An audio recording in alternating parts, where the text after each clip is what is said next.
And we're live. Welcome to Music Matters with Jason Tramm, and thank you so much for joining us for our unique podcast community. Recently, we hit 2,190 subscribers. Thank these people like you who watch our videos, like, and then check out our material. We really appreciate that, and we grow every day. So keep on watching our materials, hit that like button, and remember to subscribe. It really means the world to us. We have a wonderful guest today. We have PJ Rasmussen, a dynamic composer and guitar virtuoso who writes in genre-defying and kind of really interesting, eclectic musical styles. He writes for film score, he writes for symphony, and everything in between. So I look forward to this discussion. Welcome, PJ. Thank you. Thank you, Jason. I'm excited to be on the show. Great. We caught up a couple months ago. It was great to catch up after many, many years, and it's always great to see Yep. people I know doing wonderful work. Yeah, it's funny. I grew up in Ocean Grove, where you obviously do a lot of conducting. But at the time, I was a tiny tyke who did not think classical music was cool. So our paths didn't cross very often. But I knew that you were a professional musician, and I thought that was cool. Um, and it's kind of been funny. I've really grown to realize how much I took for granted as a young kid, how musical Ocean Grove was, and how really wonderful it was as a community. And you were obviously a big part of that. But as a kid, I didn't think anything of it because I was just a kid. That's just what I grew up around. So I remember hearing you play when you were young. I'm like, this guy's got something really special, and it's great to see you out there in the world making your way. And it's always great to see people who are doing innovative work. yeah, thank you so much. I mean, it's definitely fun. I mean, I had tunnel vision when I was a lot younger. I wanted to be the greatest guitarist on the planet. That was the goal. That was it. And it's kind of funny as I've gotten older. Obviously, I adore guitar. It's my primary instrument. But as I've really, what COVID helped me discover was that when the gigs shut down, I didn't miss the gigs as much as I thought I did, because they don't tell you kind of how many rough, low-paying, sort of fun, but also grueling gigs you have to play to pay, like to make your way as a musician, to really play for a living. And I loved the playing, but I didn't love all the late night schleps and all that. And that started and I started to kind of develop more of a fascination with composing. And so these days it's funny, I don't think of myself as a guitarist so much as a composer who happens to play guitar, but that's definitely a transition from when, like you said, when I was a lot younger and just kind of so fascinated by the guitar itself. I can see that going from from a musician's life, touring, traveling. You've also been a band leader too.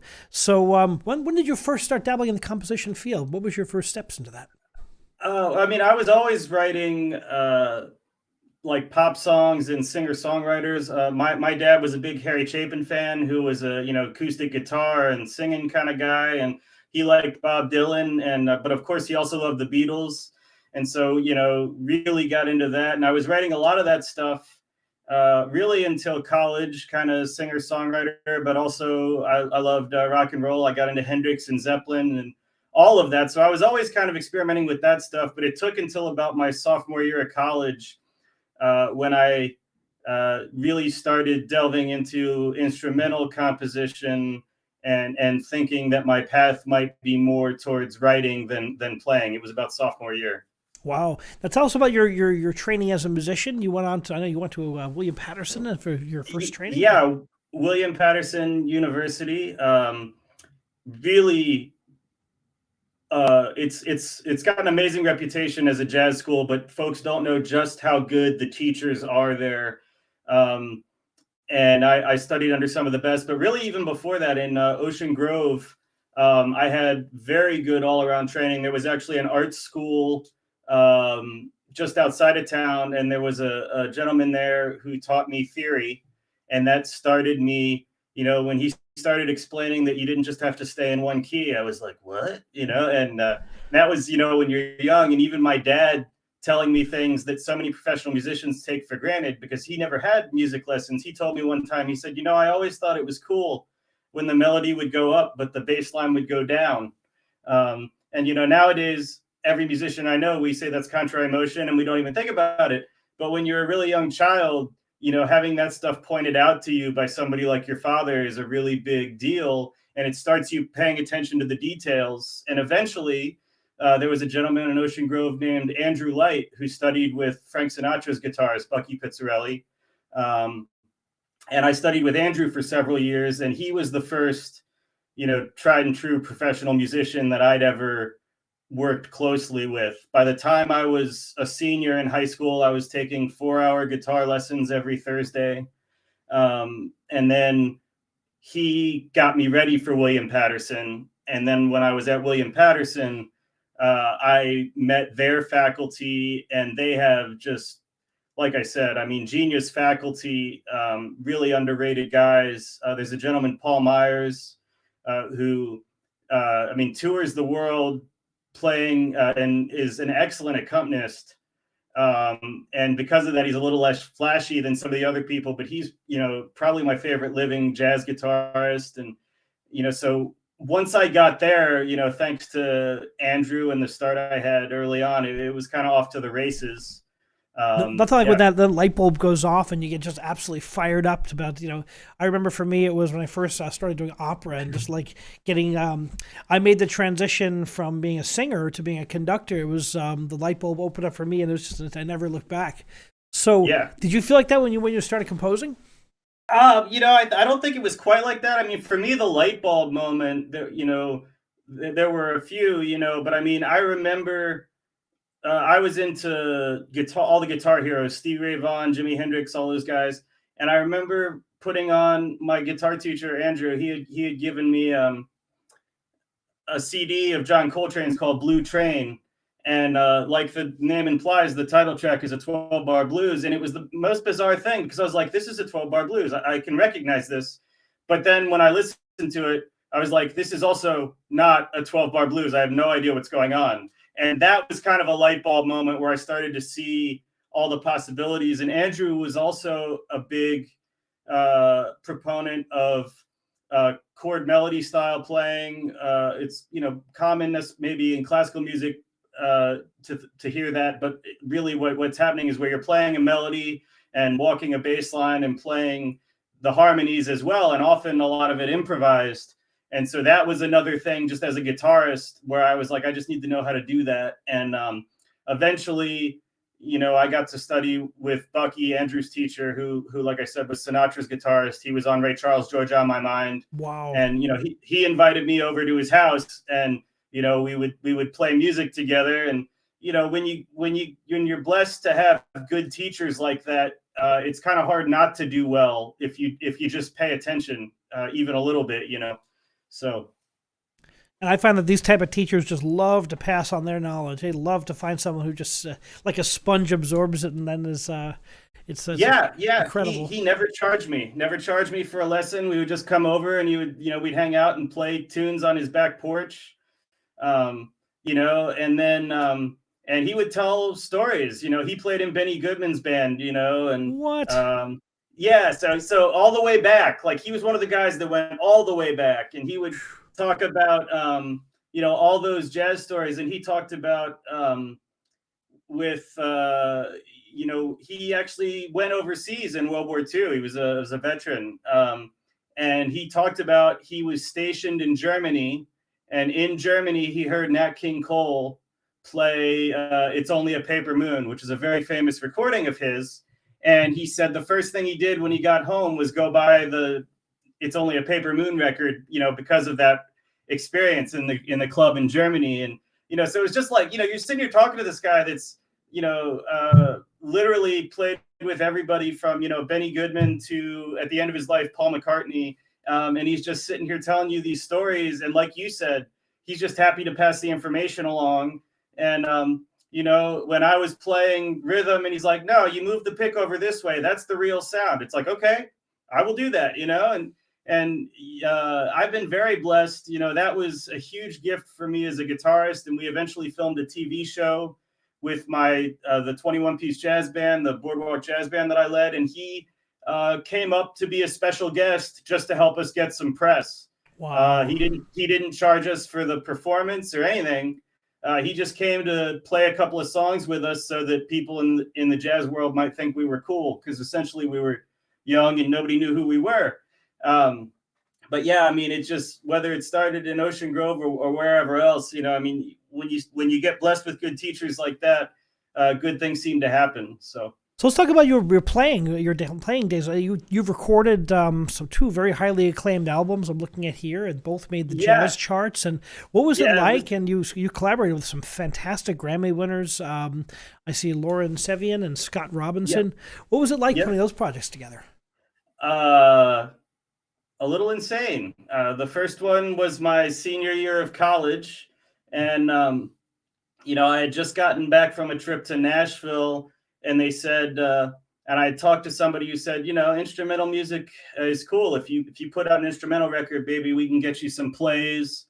uh, you know, and I thought that might be a decent opportunity. So I was like, all right, let's.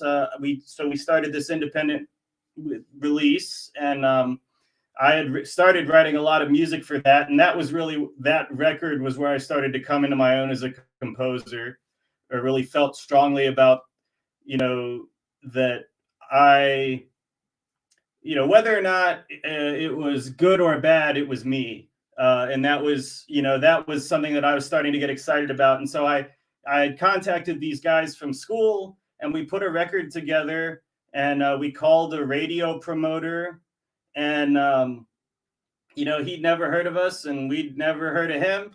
So we put the record out, and several weeks later, it turns out it had cracked the top 50 on these jazz radio stations, and that was very exciting. But it was also very bizarre.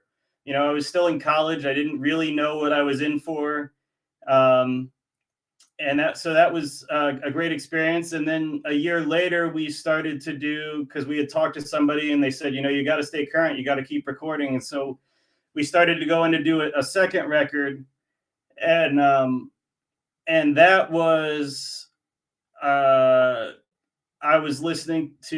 I kept listening, and that was kind of an extension of the first record. The first record was Adventures in Flight, and the second was Another Adventure. And we recorded that one. And yeah, the musicians on that, always phenomenal, by the way, but particularly Scott and Lauren. They were special guests. They weren't on the whole record, so they basically, Lauren came in for a day before we recorded the track she was on, and we had been recording for 2 days straight, and we're exhausted, and she comes in, and we run through the tracks, and the next day we lay it down. And same with Scott Robinson, who's one of the best musicians on the planet. He plays just about every instrument that's got a mouthpiece on it. And he came in just after a tour of Japan, and he's like, hey, turns out I'm going to get down a day early. Do you still want me to come play on the album? And I was like, sure, if you're in town. So he just stopped in for the day, and played some tracks with us. But I didn't really have time. Again, I didn't have time to think about it so much. Sometimes it's better that way, right? It's better not to have time Yeah. to think about when you're working with the Giants. Yeah, well, exactly. I mean, and these guys were world class. Steve Davis was on that record, who I think Freddie Hubbard called the best trombonist in the world.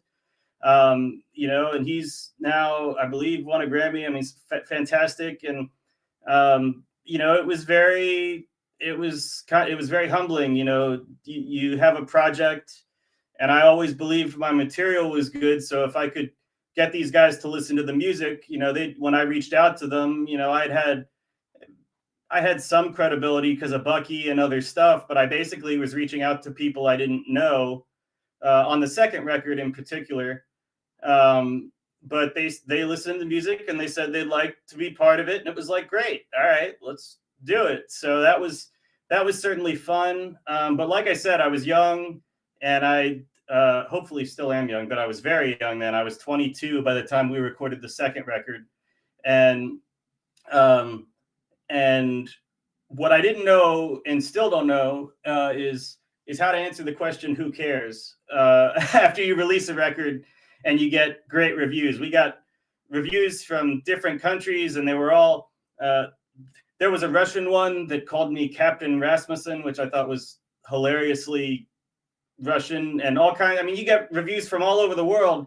And I remember on the second one, I was very honored. I was on the cover of Hot House Jazz Magazine, which is one of the biggest jazz magazines that there is. And so I'm feeling like I'm on the cover of this magazine. I must be hot stuff.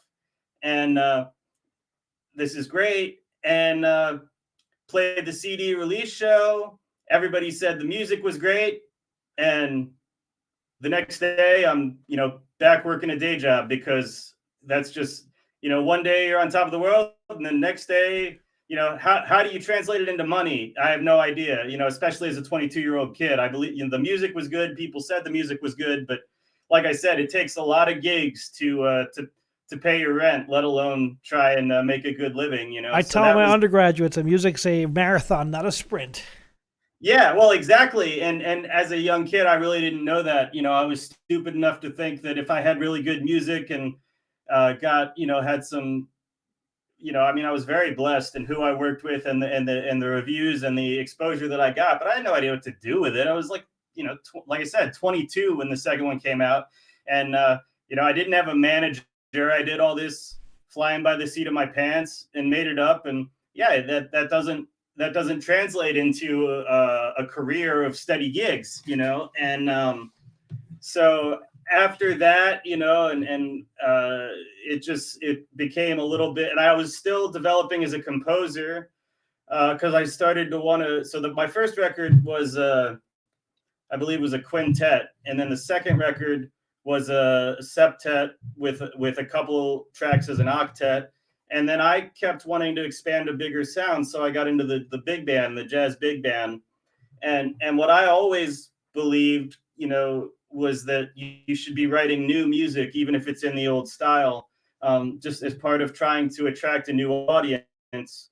And so we were, the only big band in Manhattan that was, we had 4 vocalists. It was based on the Ray Charles big band stuff that he used to do with the essentially the Count Basie Orchestra, and he had him and the Raylettes, and I stole the idea from him, and we were able to get corporate sponsors who were able to kind of same thing, send us, I moved to New York. So the first album came out in 2013, the second one in 2014, and then in 2015 I moved to New York and wanted to run a big band.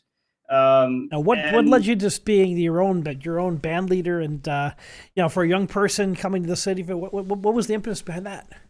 Well, I had gotten to the point, like I said, in college, I had started to realize that there were great guitarists. There were a bajillion great guitarists, and even if I was lucky enough to have a distinctive guitar style, what I really started to feel most strongly was that if I was really going to be unique and say what I wanted to say, I wanted to write my own music. I didn't necessarily want to play other people's. Well, not that I didn't want to play other people's. There's wonderful music, but I mean, it's artistically, I want to write my own stuff, and that's what I want my musical legacy to be. And I just kept getting more and more. The larger the ensemble, the more fascinating I became. I started writing for the small group, and then it got a little bit bigger, and then I started looking at some big bands. The Village Vanguard, the Vanguard Orchestra in Manhattan is just unbelievable, and the music and the sounds for all that. So I just decided to go for it, and kind of the same thing. By the seat of my pants, we were able to get some corporate sponsors, and we had a residency at the City Winery in 2016. And we closed out 2016 by filming 2 nationally syndicated TV specials. So kind of once again, at this point in my career, I was like, everything I touch goes really, really well. This is going to be great. What I didn't think of, and it's kind of stupid, was that it takes a lot of money to pay 21 people. And, my idea of wanting to tour full time with a 21 person band, once again, what do you do? Sure, you get together and you play some gigs and everybody loves the music, but how do you turn that into a career? And it's funny, that's only something that I'm just starting to answer now, about to be 33. Those TV shows that we filmed enough material to actually air. They've been airing every year since 2016, a summer show and a Christmas show, an American Christmas and Sounds of Summer. And they have been extremely helpful to my career. They helped get me into TV. I've been doing film stuff now. But again, very, very different than how I thought they would help my career. When I was young and stupid enough to think that I was hot stuff, and that because I was getting all these great gigs, it was just going to be easy street. When we filmed those TV shows, it was kind of, I remember, first of all, the whole week leading up to that first TV show, I felt like I was going to vomit. And just 24/7, it was just, there was so much stress, so much pressure writing the charts and trying to do all that. We had 2 rehearsals before going live or before filming the show, which ended up that year being in front of about 500,000 people. Wow. Yeah, at that point, I thought, well, once we get on TV, everybody's going to hear us and love us. And lots of people liked it, including Bucky. He came and was on the TV show. But again, nobody bothered to sit 25-year-old me down and say, PJ, you do realize that to pay 21 musicians to travel all over the country and do this full time, that takes a lot of money, right? And I was like, well, we'll figure it out. And, it's like, kind of that was one thing too, where I was at the time, all I was thinking about was the music, and the music was fantastic, but I was still young enough to not really have any idea how to convert that to a career. And I was still figuring that out in New York until recently in 2020, when everything shut down. And like I said, when everything shut down, I realized I didn't miss the grind of the gigging as much as, some of my friends who are, again, some of the best musicians in the world, they really missed, the gig that started at 1 a.m. and paid $75 just because they missed playing. And I was like, you know what? I'm good. I'm going to go to sleep. And so that was when I started to rebrand myself as a composer, which incidentally was very helpful because, as you mentioned, I've always done lots of styles of music, and even the reviews of the albums commented on how much ground I tried to cover. And when people would ask me about my music, I didn't know what to tell them. And sometimes they would say something like, what band are you in? And I'm like, well, I'm in about 10 and we play all different music because that's what it takes to survive.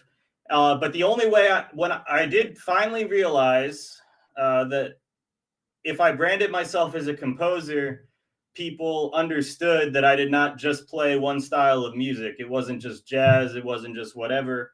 And so then right around 2020, I started to, or shortly after that, I started to make some headway as far as like really figuring out how to make all the really cool stuff that I had done, how to translate that into a career, as opposed to just a string of really cool events before going back to a day job, because honestly, that's what I had, even after filming the TV shows, like I said, nationally syndicated, we were on like WCBS, WABC, 2 days later, I went back in and was data entry, for some day job, and it was very high highs and very low lows. So we've had lots of opera singers on the show, and people of many different varieties who do the same thing. They say real estate, they sing at the Met, they sell. It's amazing how versatile musicians have to be, because just like everybody else, you may have those really high highs, but the lows are a challenge, and we have to always figure out ways to manage that. And seems like you found, you can do both, right? You can compose on your own time, and you can play. Yeah, but it's just something that I'm really starting to figure out, and especially, with the thing that I discovered is when I was young, I was always shooting for the home run, break the ceiling, break the glass ceiling, and now what I'm trying to do is what I would call raise the floor. Now at least every job I take is related to music. I'm no longer, doing my data entry, or some of my friends in New York that love the gigging, they dog walk and all that other stuff, meanwhile while playing with all these phenomenal Grammy winning musicians. And so what I started doing was just saying, well, okay, well, if I can I raise the floor? And so compositionally, that's really been my focus the last few years. I got one of my first corporate composition jobs. A buddy of mine does animation for John Deere, the tractor company, and he said, "Do you want to do an arrangement of the wheels on the bus?" And I was like, "Well, no, not really." And he's like, "Well, this is what it pays." And I said, "I love that song. It's a great song. John Coltrane was thinking about recording that song. I would love to do it." And so I arranged the wheels on the bus for John Deere, and that was a very interesting experience because that is never, if you asked me how I wanted to use my musical talents, that wouldn't even come into like a top 100 possibility. But what I discovered when I did it was that it was a puzzle. I was essentially making music for 3 and 4 year olds. That meant I could not write it in 21/8, like, and I couldn't use all of the crazy jazz harmony that I heard. But I also had to make it cool because my name was going to be on this thing. And I discovered that was a huge break for me. I was like, that's not my dream, but that is kind of a fun puzzle. And if that's my floor, that that sure beats data entry or some other random day job. Um, and so I really started looking at composing and producing because they had also asked me to do all the production, the mixing, and the stuff for that. And as I started to do that, that really started to change the tide as far as, and so now, and then that eventually got me into some films, some other stuff that I started doing that have, been very fortunate to have won some awards. Um, and so it's really interesting, when I stopped thinking about living my dream life and was like, you know what, let me just see if I can get out of my non-music jobs, right? Let me make sure that every job I'm taking has something to do with music, and yeah, you just keep the process going. And it's I wish that they had kind of taught me a little bit about that in school, because everybody that goes there, they're all phenomenally talented and they're brilliant musicians. But then you get out of school and it's like I said, kind of, so what? Especially in a place like New York where everybody's, every waiter is a great musician. It's like, well, what are you gonna do to to stay sane and still have enough creative energy left to do what you love? And how do you do that?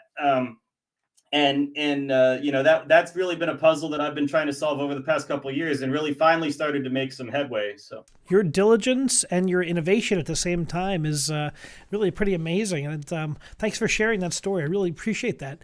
I when you're talking about the your first composition for the John Deere, it reminded me somewhat of Tchaikovsky writing the ballets. Yeah, he compared it to making sausages. Yeah, because exactly. They tell you, I want it in D minor, I want it to be at this tempo, it needs to be 2.5 minutes long, and he had to write a very specified piece for a very specified time, and he thought that was much like making sausages. I think that's the perfect example, and writing for films is the same way. I had a director come to me and he's like, I want you to write for guitar and accordion 1920s Paris. And I was like, what? He's like, that's what you're going to do. And I was like, yes, sir. And, so then I get to go listen to 1920s accordion and I have to figure out how to do it, which, by the way, is super fun. But it does, when you have restrictions like that, it's not cool to say in modern times, but restrictions really do help creativity sometimes, because especially as a composer and especially in the post, John Zorn or avant-garde era, when you're staring at a blank page, you could literally do anything you want. And it's really quite freeing. A lot of times in film, they're like, okay, I need love music. And I'm like, great, how long do I have? They're like, you got 15 seconds. But remember, they're madly in love. You got to put all of it right into 15 seconds.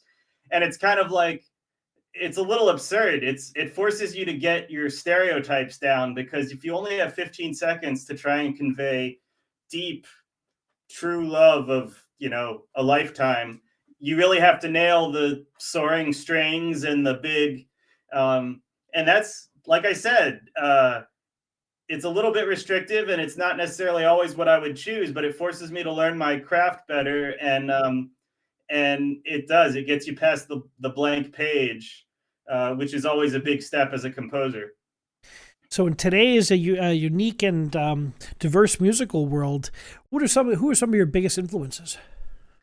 Uh, Jazz wise, it was John Coltrane, and um, but I mean, and obviously the Beatles and Zeppelin when I was growing up, that was just there.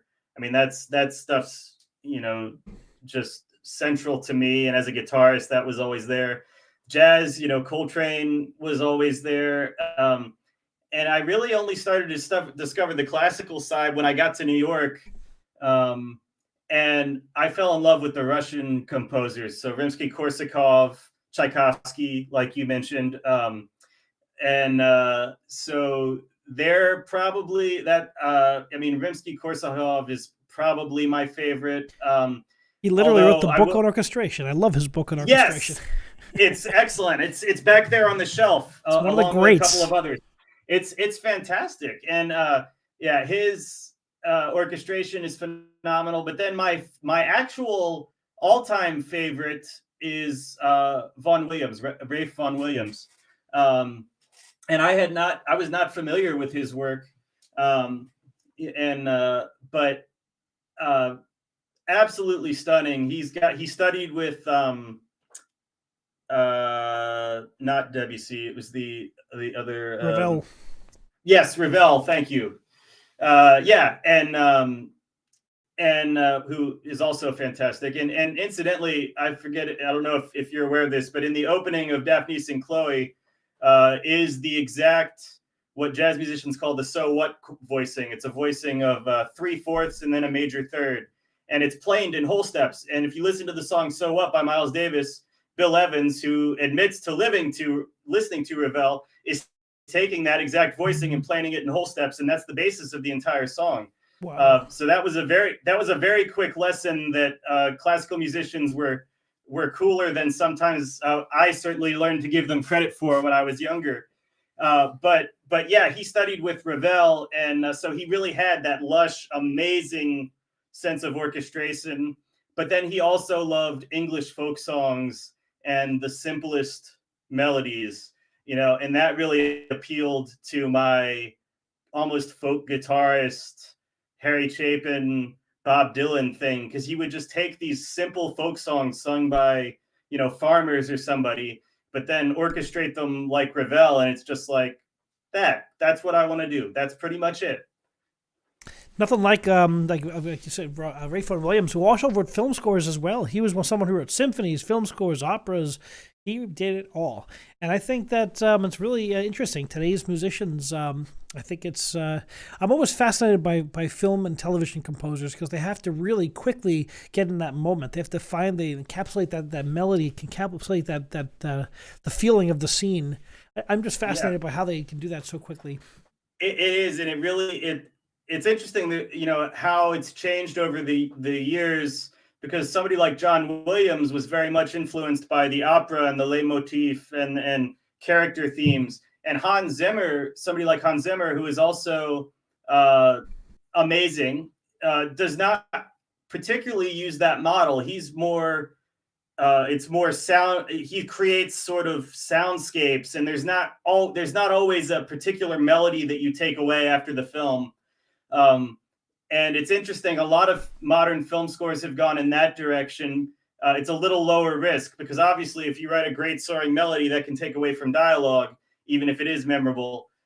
So that's been kind of an interesting dynamic as I've started to study the craft of film scoring. I really love the John Williams concept, but again, you really have to be careful, and modern directors don't necessarily want that style because you do run the risk when you write brilliant melodies that everybody's going to hum walking home of, if you don't do it right, you're going to step all over the the big dialogue, and that's the ultimate no-no as a film score composer. You can never take away from the scene, and so Hans Zimmer always adds to the scene. And so he is so effective in what I would call kind of the new philosophy of film scoring. And personally, it's not my favorite. I prefer the John Williams thing, but I can see the appeal of why it has changed. And there have been, I recently watched Interstellar again, which Hans Zimmer scored, and he did a great job with that. That was a really interesting score. Yeah, it really was. And when I listened to it again, there were clear motifs that came back representing things. So he's not a one trick pony by any means. He was channeling his inner minimalism as well in that score. Yeah. Oh, I mean, just great stuff. But that is it. You do have to hit it on the head in 10 seconds or less. And so it really forces you as a composer to like learn your cliches. And as a composer, that is good. Not that I want to be a cliche composer, but that if I know how to get that sound in 10 seconds or less, when I finally do write something of my own, it is, I'm much better equipped. So what was your first larger scale? You went from John Deere. What was your first larger scale project? Well, I think I had started working for a director named J.W. Lee, and he Cinema Grace is his film company, and he had asked me in school, when he was still in school, to do a project, and that ended up getting into a film festival. But in 2020, I think the year after that, he asked me to write a film score for something called The Lily of Pascal Perron, which is a lovely, they call it an animatic. So it's similar to animation in that it's drawn, but all the characters and everything are cut out, and then you take photos and you stitch the photos together. So it becomes almost like a stop motion, and his illustration style is adorable. And that film did very, very well. It was in festivals on 3 different continents, and it eventually took home a Best Animated award. So that was a big break in 2020. How long did it take to put that together from the score point of view? Probably a couple of months. And what was funny about that was I actually moved to Texas in the middle of doing that score, and I had to finish recording it while not having everything set up in my house. So welcome to life of a musician, but that was really something that did very well. And the year before that, I had done an arrangement for a singer who did something with the Florida Imperial Symphony. So that was also my first classical gig, which was nice. And then the Lily of Pascal followed that, and it did very well. And since then, I've kind of had a steady chance of working on shorts and things like that. So what are the projects you have upcoming, and what are you working on right now? Okay. Well, I've got a project called Fairies and Folklore, which essentially started because I was bored during COVID. We couldn't leave the house in Manhattan. I'm sure a lot of people remember. And I started listening to these, now they get called audio dramas, but they're really just old-fashioned radio shows. Like there was, The Shadow or The Lone Ranger used to be on the radio. War of the Worlds, all that wonderful stuff. Right? And I became fascinated by it because it was sound only.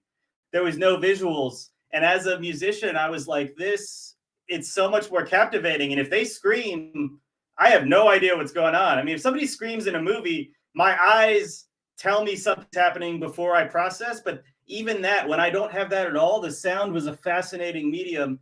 And what was hilarious was after I really got into a show called Dragnet, which was an old police show that in the 50s became a TV show with Joe Friday. And after listening to about 200 episodes, because I was stuck indoors, I realized that they only had about 6 voice actors, but they were very good at doing different voices. And I was like, I bet I could do this for dirt cheap, and I can't leave my house right now. So I started um, taking this concept of fairy tales, but not the ones that everybody knows, and telling them in audio drama format. And that's eventually turned into an animated series. And we're actually pitching it to two companies right now who are interested in funding that full time. But what's fun for me about that is I get to if the story's from Ireland, I get to feature the baran, the Irish drums, or the harp, or different things. And we had a Russian story, the story that inspired Lord Voldemort from Harry Potter, Hmm. Cachet the Immortal. Rimsky-Korsakov actually did an opera about that, and Cachet is also the villain in Stravinsky's Firebird Suite. Ah. But it's the same story, and so we did a version of that, and I got to write orchestral scores where I was, very blatantly trying to sound like Rimsky-Korsakov, and it was great because as a composer for all the different tales, I got to tailor my writing for whatever the opportunity presented itself. And so that was really fun. And as it started to take off, it's gotten a little bit of interest. And like I said, we're talking to some TV networks or TV companies right now who like the idea. But that was really something I started on my own. And then coming out early in 2024, in no way related, is an old school R&B record that I did that we recorded back in March with some wonderful musicians.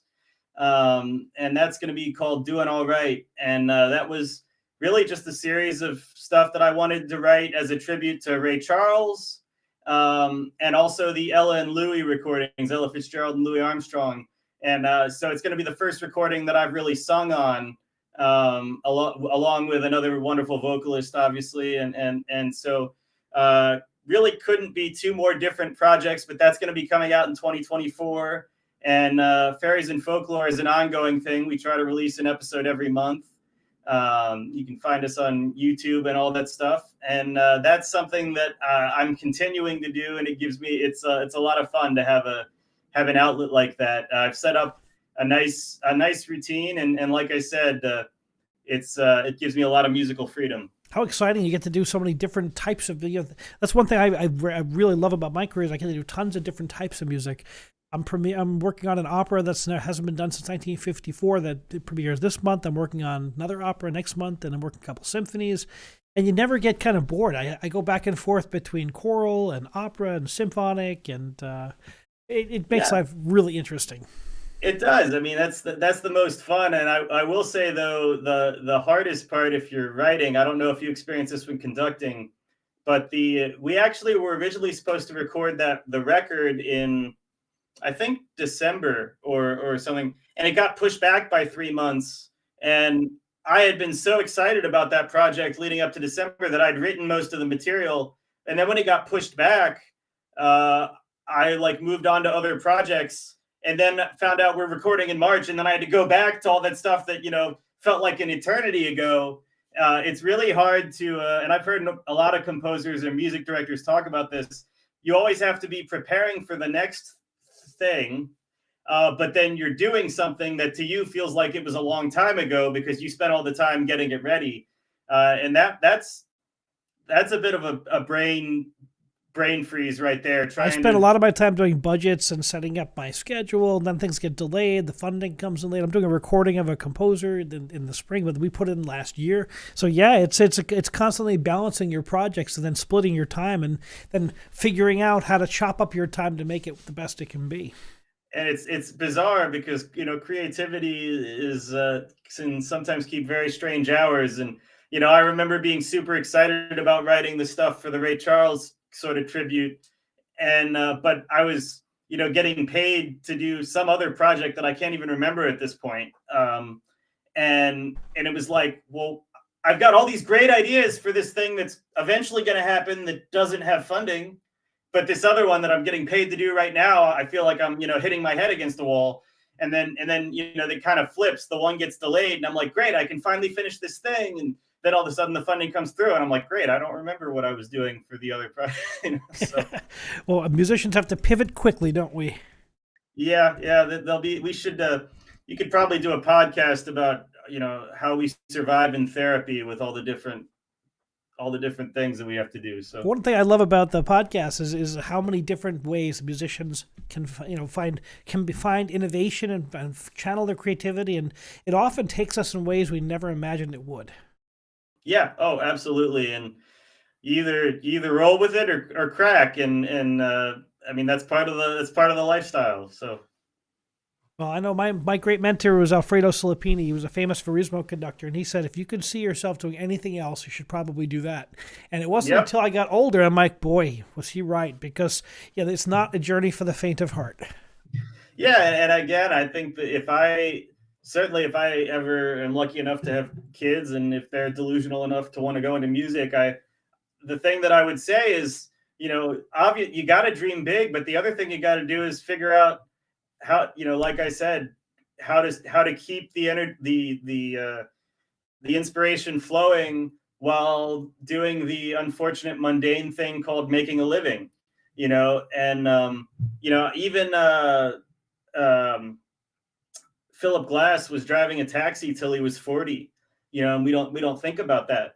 But it's got to be tough to stay creative and drive a New York taxi. I mean, it's just grinding. You just got to prepare for that and do what you can. There was a great story about him in the taxi driving a couple talking about his music while he was driving. Oh dear! Can you imagine? That would give me a heart attack. They really liked it, apparently. Luckily. Oh, that's good. That's great. That's good. Yeah, I always say, as a composer, when you come out with a new work, it's a little bit like saying, "Here's my soul. Please be careful." Especially when you put it on mass media like television or YouTube, it has an incredibly wide reach. Yeah, it's pretty incredible, and it's really cool. One thing that COVID did is make this kind of thing much easier, because a lot of musicians, to keep working, had to do remote gigs or things like that. And one of the interesting things about the world we live in with YouTube and everything now, anybody with time to kill can put out a podcast or put out music.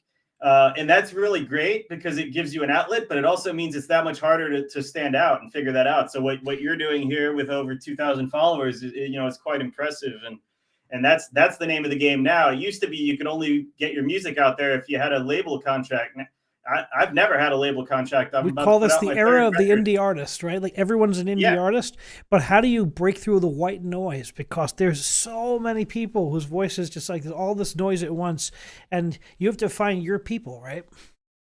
Yeah, and like I said, when you've done as many varied projects, I guess, in my career as I have, which I love, it does make it a little confusing, to try and figure out what is my niche. And then, that's something that I've only just recently learned. People can deal with that as a composer, but not as a guitarist.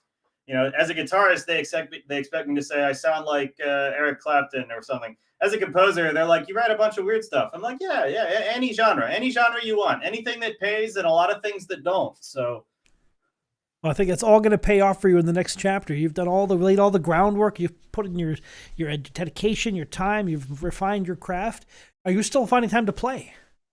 Yeah, and it's actually it's very rewarding these days to sit and play. I play guitar, and I always go back to solo jazz guitar like Bucky played.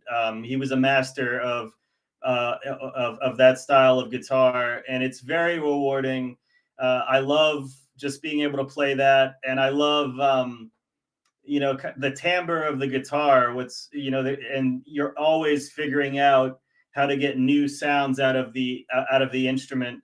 But then I've also been playing a lot more piano, just because it's been good for my musical development. And I'm in a group right now that needed a pianist, and was like, well, sure, I can do that. So it's fun playing. When I say that I didn't want to make a career as a performer, what I meant is I didn't want to deal with the amount of unpleasant gigs that it took to make a living. Playing gigs that you want to play and that are really fun. I mean, there's not many things like it on this earth. So I still love playing, but I don't play nearly enough to pay my bills that way. But it's still fun to play and to get out there and just yeah, even if it's just myself, playing the guitar is always a little bit like coming home. So. Well, it's incredible to catch up with you on the show. Where can people go to find out more about you and to hear your music and to see where you're next? Yeah, well, if you go to my website, pjrasmussen.com, you can hear all the music I've put out. If you go to Patreon, you can go to Fairies and Folklore, and people that support us there can hear the music from the show. We are going to be putting out some of the music on iTunes and things like that. My music is available anywhere you stream or do any of that. If you're so inclined to social media, I'm on Facebook as PJ Rasmussen. And I'm on Twitter as PJ Rasmussen Jazz, but I must say I don't use Twitter very much. I unfortunately went to college with a bunch of people that started life before the internet, and I haven't quite figured out how to make use of all that. But you can find me on there, and you can see all the stuff at the website, and it'll get you plugged in. Twitter, formerly known as X. Yes, or X, formerly known as Twitter, That's or right. something. Tell you what, you type my name into Google, I'm gonna be there. You just find a bunch of stuff, and yeah, it's all gonna be coming out. So PJ Rasmussen, it'll be coming out soon. I hope you enjoy it, and I look forward to hearing your reaction. Be sure to check out PJ's new stuff. He's going to be all over. This is wonderful, and we wish you every blessing moving forward, PJ. Continued success. Likewise, Jason, I look forward to talking to you again soon. All the best. Thank you for joining us on Music Matters with Jason Tramm. Please remember to subscribe and smash that bell icon for the most up-to-date information on our upcoming guests and topics. Thank you for joining us tonight. Remember, keep music alive.